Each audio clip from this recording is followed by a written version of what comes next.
everybody, it's Raine from Initiative Tabletop, and today we're going to take a look at the Occult Adventures book from Pathfinder.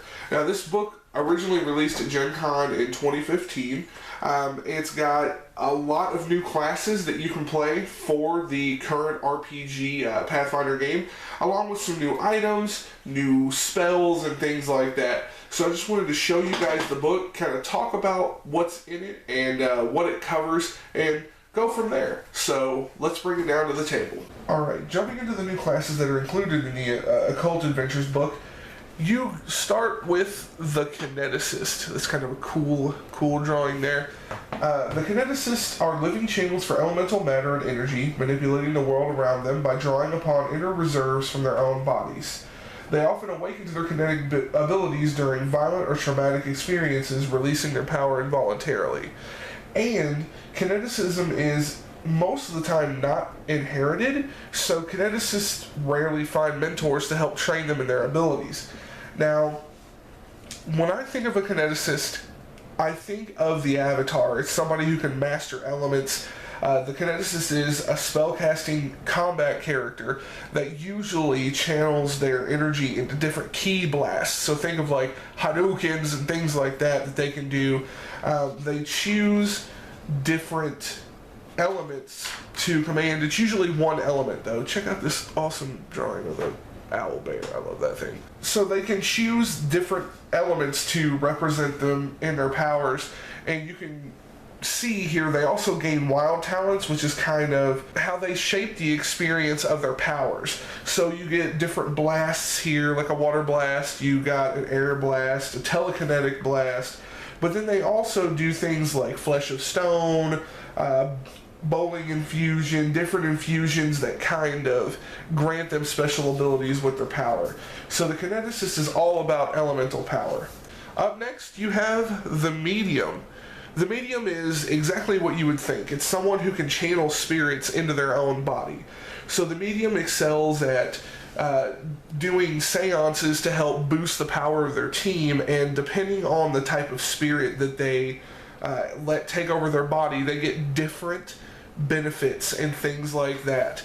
So the Medium channels spirits into himself, using his own body as a vessel for astral entities spawned from myths and legends. So, depending on the area as well, where you are at a given moment, you can channel different entities into yourself as a medium, and you can, for instance, learn things about the area, possibly get some secrets that you wouldn't have known otherwise. You can sometimes as well even boost certain skills depending on the type of entity that you let take over your mind.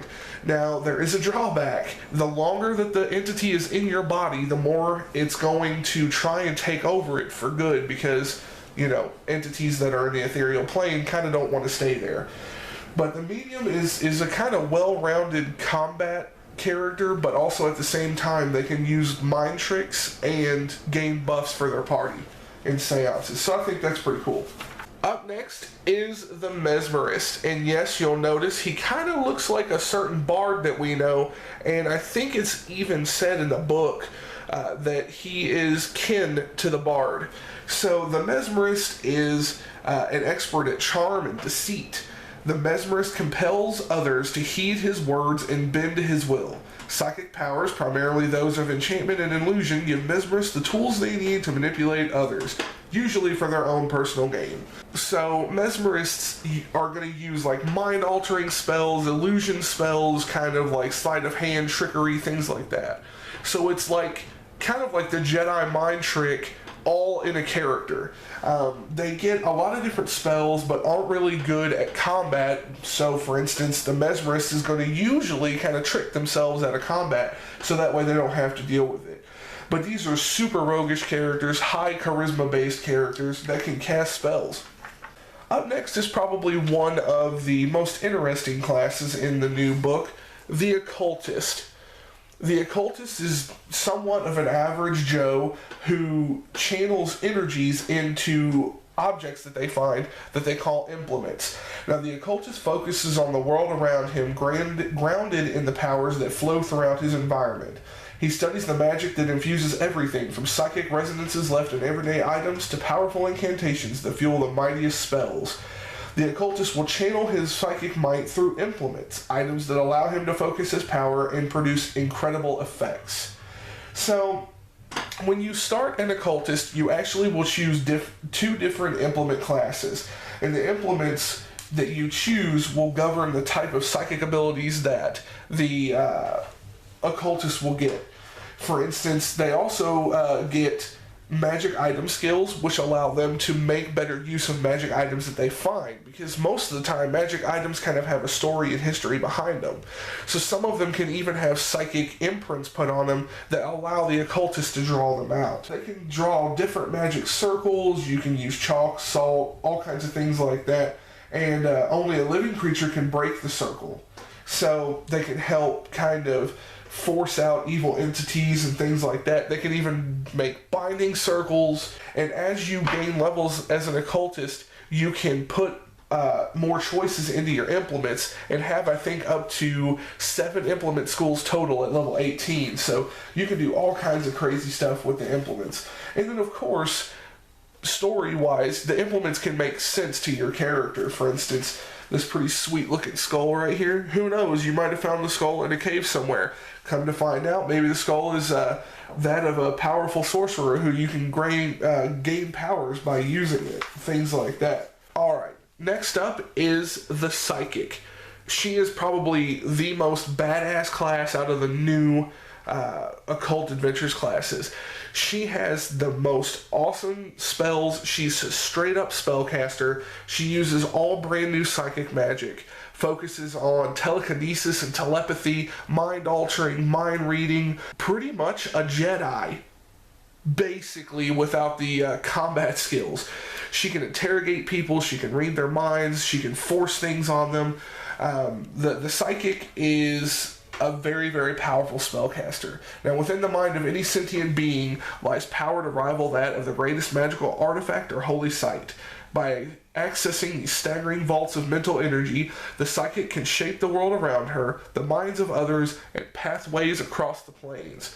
So basically, as the Psychic levels up, she's going to gain a special pool of points where she can bend her psychic spells to her will. So for instance, when she casts a spell, she can spend a point of her psychic pool, and then she can have the spell grant additional things depending on what type of spell it is and who she casts it on. So the Psychic is a really, really fun class. Alright, the final new class in the Occult Adventures book is the Spiritualist. This is my favorite class out of the book, hands down. And the image that you see here, you can pretty much take away what the Spiritualist does. The Spiritualist connects with a special entity that she forms a bond with. She can call that entity from the ethereal plane in the form of a phantom. That phantom can either be incorporeal or ectoplasmic, and if the phantom is ectoplasmic, it can even wear armor and walk around. And as the Spiritualist gains levels, she can actually meld her senses with the phantoms to see what it sees, hear what it hears, and things like that. So this is really awesome. The Spiritualist is not a calling. Becoming one is a phenomenon. When a creature dies, its spirit flees its body and begins the next stage of its existence. Debilitating emotional attachments during life and other psychic corruptions cause some spirits to drift into the ethereal plane and descend toward negative energy. Some of these spirits are able to escape the pull of undeath and make their way to the material plane, seeking refuge in a psychically attuned mind. So the way that the book describes it, the phantom is actually part of the Spiritualist psyche that she can call forth at any time she wants to do things for her. So it's kind of like split personality disorder taken to the whole next level. The Spiritualist is a lot of fun. Towards the end of the new classes, you've got different archetypes. So if you want to build like let's say, I want a blood kineticist, you can do that. If you want an elemental annihilator, you can do that. So there's different archetypes for each of the new classes. For instance, this Fractured Mind. I just love this picture. Can we appreciate it for a moment? It's a gnome that has a half-orc or an orc phantom. That is fantastic. It's even got different archetypes for the regular classes that are found in the main rule book or in some of the expanded rule sets. which is really sweet because you can have like a relic hunter, you can have someone who's only touched by spirits a little bit. A lot of different options are in here, and they're a lot of fun.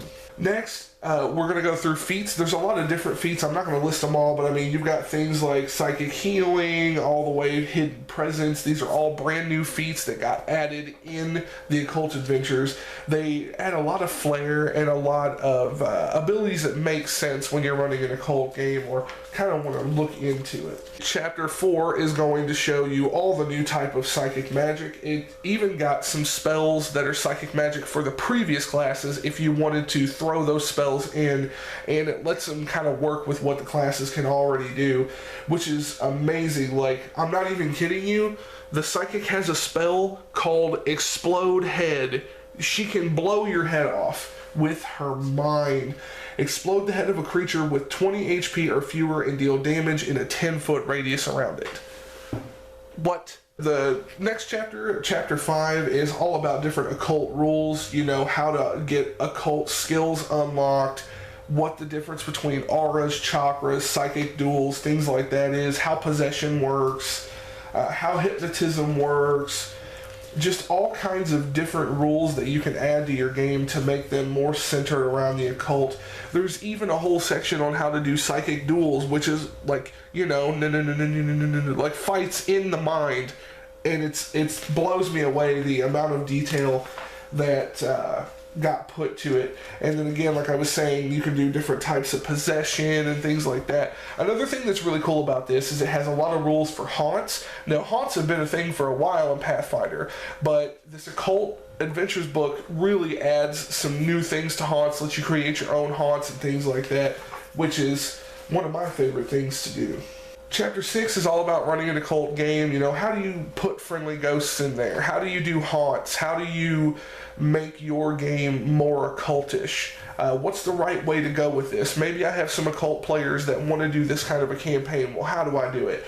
Chapter 6 has got all of that, from different locational spirits to all kinds of new haunt rules to, you know, finding and using ley lines. It's fantastic. And then finally, what a lot of people are going to want this for, Chapter 7, the final chapter in the book, is all about occult rewards. Now, this is all about different magical items and special things that you can give to your players that are centered around the occult. Rules on how to make your new items, things like, you know, as simple as a dream catcher all the way up to a giant flying skiff. I mean, come on, this has everything. And then we're into the index, and that's going to wrap up the book. Alright guys, that was a quick and dirty look at the Occult Adventures book for Pathfinder from Paizo. Just to sum things up for you, if you are interested in like haunts, if you're interested in ghosts, if you're interested in any of the new classes, this book is a definite. Pick it up, it's going to be awesome. In fact, I was just running the Mummy's Mask, and the Mummy's Mask had a really cool haunt in it towards the first book, towards the middle of the book, and I thought that was just fantastic. And then I picked this up and learned how to make my own haunts and different rules for ley lines and stuff like that, and I absolutely love it. In fact, using this book, I'm actually creating kind of like a Van Helsing kind of monster ghost centric adventure that I know my players are going to love, and this is definitely going to help it with all of the different occult items like the monkey's paw, how to use portal networks, things like that. I think it's fantastic. And also, I mean, come on, the Spiritualist, it's got to be hands down the best class in this book. Now, one of my buddies, Joel, would probably disagree with that because he's having a lot of fun being a Kineticist, but I think that it is just a heck of a lot of fun. I think it's great. If you're a Pathfinder player, you definitely want to add this to your arsenal of supplements. Right now, it's retailing for about $44.99, and depending on where you get it, that can change, go up or down. But I mean, for that price, it's a perfect supplement. It's going to add tons to your game. So I want to say thank you for checking out the video. I hope you've enjoyed it, and we're going to be back with more very soon. Until that time, happy gaming.